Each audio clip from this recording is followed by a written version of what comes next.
या बातमीचे प्रायोजक आहे जमझम पार्क। सोलापुरात जमझम पार्क आपल्यासाठी घेऊन आले आहे अत्यंत कमी दरात ओपन प्लॉटची सुविधा, तेही महानगरपालिकेच्या हद्दीतील नई जिंदगी परिसरात।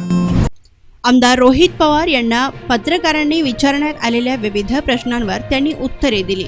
मलिदा गँग यांच्याबद्दल रोहित पवारांना विचारले असता ते म्हणाले की पूर्वी हा भाग अजित पवार बघत होते, त्यामुळे पुणे जिल्ह्यात माझा संपर्क कमी होता। तालुक्यातील अनेक नागरिक मला भेटले, त्यामध्ये रस्त्यांच्या कामात मोठं कमिशन घेतलं जात असल्याचं सांगण्यात आलं। इंदापूर तालुक्यात काम करण्यासाठी अधिकारी नको म्हणत आहेत, आणलेला निधी योग्य पद्धतीने वापरला पाहिजे व काही गावात रोडची बिले निघालेली आहेत, मात्र रोड अस्तित्वातच नाहीत।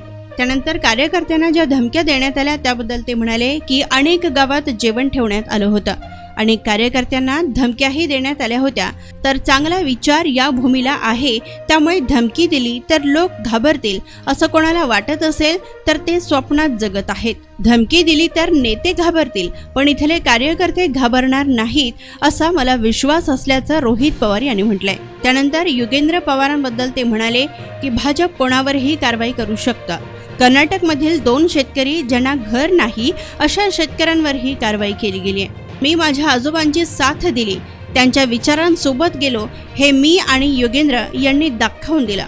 आपल्या नेत्यांना खुश करण्यासाठी अजित पवार गटाचे कार्यकर्ते काहीही करीत आहेत। महाविकास आघाडीचे 35 उमेदवार निवडून आलेले लवकरच आपल्याला दिसतील असे म्हणत हर्षवर्धन पाटील यांच्याबद्दलच्या टीकेबद्दल ते म्हणाले की सगळ्या गोष्टी एकाच भाषणात बोलल्या तर पुढच्या भाषणात काहीतरी बोलायला शिल्लक राहिलं पाहिजे। या सर्वांचा टप्प्याटप्प्याने करेक्ट कार्यक्रम करू असे देखील शेवटी ते म्हणाले। दादा, आज सभा पार पडली, या सभेमध्ये वारंवार तुमच्याकडून मलिदा गँग असा उल्लेख केला जातो। नक्की बारामती आणि इंदापूर असेल या परिसरात नक्की मलिदा गँग क्यों नाही, असं काय वाटतं तुम्हाला की बारामती इंदापूर परिसरामध्ये आता मलिदा गँग निर्माण झाली? हे बघा, आता इथं आल्यानंतर म्हणजे पूर्वी हा पूर्णपणे भाग अजितदादा तिथं बघत होते, त्यावेळेस माझा संपर्क या भागामध्ये कमी होता आणि मी पुणे जिल्हा सोडून मग इतर जिल्ह्यांमध्ये पार्टीसाठी तिथं मी जायचो। या कार्यक्रमाला येण्यापूर्वी मी अर्धा एक तास आधी आलो होतो। अनेक नागरिक मला भेटले आणि नागरिकांनी सांगितलं की इथले जे कॉन्ट्रॅक्ट्स आहेत, आणि मग तुम्ही मगाशी बघितलं मला एक पत्रसुद्धा देण्यात आलं होतं, त्याच्यामध्ये मोठ्या प्रमाणात कमिशन हे घेतलं जातं। आज इथं जे सामान्य लोक आहेत त्यांना अधिकाऱ्याकडे गेल्यानंतर पैसे दिल्याशिवाय कुठलंही काम होत नाही। अधिकारी या तालुक्यामध्ये म्हणजे आपल्या इंदापूर तालुक्यामध्ये यायला नाही म्हणतात, घाबरतात, वेगळ्या पद्धतीची दहशत आहे। त्याच्याचबरोबर तुम्ही जर रोडची क्वालिटी बघितली, निधी आणला आहे, पण निधी आणल्यानंतर तो योग्य पद्धतीने वापरला गेला पाहिजे। पण आता या पावसामध्येच तुम्ही बघितलं तर बरेचसे रस्ते हे खराब होतील। काही गावांमध्ये खर्च झाला आहे, रोडवर झाला आहे, पण रोड दिसत नाही, विकास कामं दिसत नाही, मग बिलं कशी निघाली असाही प्रश्न तिथं निर्माण होतो। काही नेत्यांचे काही पी ए आहेत, त्या पी एनकडे 15-15, 20-20 हायवा गाडी, एक हायवा गाडी 40-50 लाखाची असते। हरकत नाही, पी ए मोठा होत असेल तर काय हरकत नाही, पण विषय एवढाच आहे की फक्त पी ए मोठा न होता जर सामान्य कुटुंबातली लोक जर मोठी झाली तर ते कुठंतरी आपल्या सगळ्यांना आवडेल। त्यामुळे इथं आल्यानंतर जी लोकांची भावना होती ती फक्त बोलून दाखवली।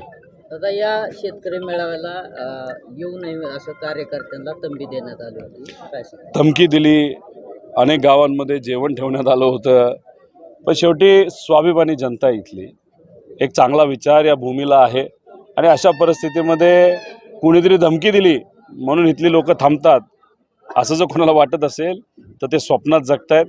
इंदापूर आणि बारामती मतदारसंघातली जी जनता आणि खास करून महाराष्ट्रातली जनता आहे की केंद्रातले लोक असू द्या नाही तर भाजपचे कुठलाही नेता असू द्या, कितीही धमकी दिली तर कदाचित नेता घाबरेल, पण कार्यकर्ता आणि इथली जनता कधीही घाबरणार नाही असं आम्हा सगळ्यांना माहीत आहे, विश्वास आहे। अजून 40 दिवस आहेत प्रचाराला आणि जेव्हा केव्हा मतदान होईल त्यामुळे 40 दिवसामध्ये काय काय होतंय हे आपल्याला दोन्ही बाजूने बघायला मिळेल, पण नक्कीच काहीतरी सकारात्मक होईल एवढंच या भूमिकेतून या बाजूने मी सांगतो। अतुल भातखळकरांनी एक ट्विट केलंय, आता केजरीवालांनंतर उद्धव ठाकरेंचं नंबर कसं बघता याकडे? काय माहिती, त्यांना कदाचित फोन आला असावा, सांगितलं असावं। ज्या ज्या लोकांची भीती वाटते, पवार साहेबांवर सुद्धा ईडीने कारवाई केली होती, पत्र दिलं होतं, अख्खा महाराष्ट्र मुंबईला यायला निघाला होता, ईडी घाबरली, माघार घेतली, संजय राऊत साहेबांना जेलमध्ये टाकलं होतं, ते परत बाहेर आले. आत्तासुद्धा महाराष्ट्राच्या स्वाभिमानासाठी ते लढत आहेत. त्यामुळे भातखळकर साहेबांना काय कुणी काय सांगितलं हे मला माहीत नाही, पण ज्या ज्या लोकांना भाजप घाबरते त्या लोकांना आज अडचणीत आणण्याचा प्रयत्न केला जातोय. या सगळ्या गोष्टी उघड्या डोळ्याने सामान्य लोक बघत आहेत. त्यामुळे त्यांनी ट्विट केली, कारवाई झाली, तरी लोक हे BJP बरोबर 100% आजही नाही आणि येणाऱ्या लोकसभा आणि विधानसभेला सुद्धा राहणार नाही, असा विश्वास आम्हा सगळ्यांना वाटतो. तुम्ही सातत्यानं भाजपच्या जी काही विरोधात जी भूमिका आहे ती घेत आहे. आता नवीनच योगेंद्र पवार हे राजकारणामध्ये सक्रिय झालेत. तुम्ही अगोदर व्यावसायिकतून राजकारणाकडे आला आणि आता योगेंद्र पवार देखील व्यावसायिक आहेत.